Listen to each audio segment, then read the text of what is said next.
रानी। Esther फारस की रानी थी, यहाँ तक कि उसका पति राजा क्षयर्ष उसके रहस्य को नहीं जानता था। एस्तेर यहूदी थी। एस्तेर का रिश्तेदार मोर्दकै महल में कार्य करता था और उसकी देखभाल भी करता था।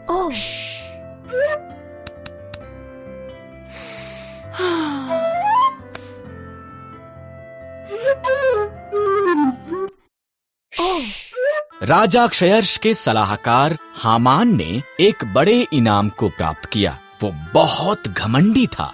मोर्दकै के सिवा हर कोई उसके आगे सिर झुकाते थे। हामान अपमानित हुआ। उसने मोर्दकै और सभी यहूदियों को मारने की प्रतिज्ञा की। हामान ने क्षयर्ष को बताया कि यहूदी खतरनाक थे और उन्हें मारना चाहिए। क्षयर्ष सहमत हो गया और उन्हें मारने की एक योजना बनाई। मोर्दकै डर गया था और रानी एस्तेर को ये संदेश भेजा।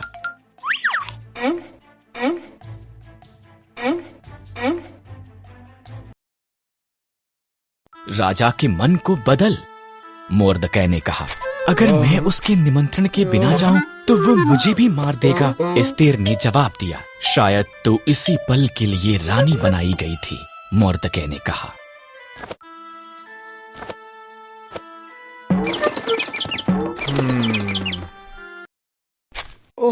एस्तेर साहस के साथ ये प्रयास करने के लिए सहमत हुई। वो सिंहासन के कमरे में गई। राजा क्षयर्ष उसकी सुंदरता से चकित हुआ और उसे अंदर निमंत्रण दिया। क्या हम हामान के साथ रात का खाना खा सकते हैं? उसने पूछा।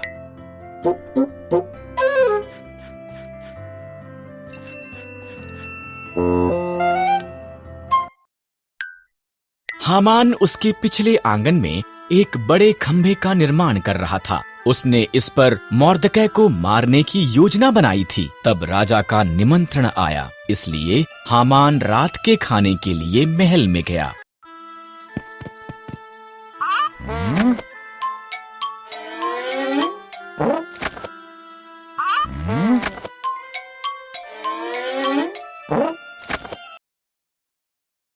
एक मनुष्य मुझे और मेरे लोगों यहूदियों को मारना चाहता है। एस्तेर ने राजा क्षयर्ष को बताया। कौन ऐसी बात करेगा? उसने पूछा।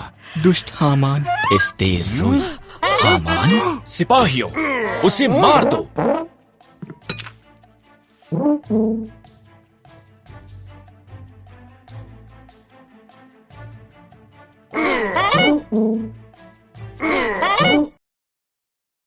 इस तरह हामान उसी खंभे पर टांग दिया गया जो उसने मोर्दकै के लिए निर्माण किया था। एस्तेर के कारण यहूदी बचाए गए थे। उन्होंने एक बड़ा त्योहार मनाया जिसका वो आज तक भी जश्न मनाते हैं।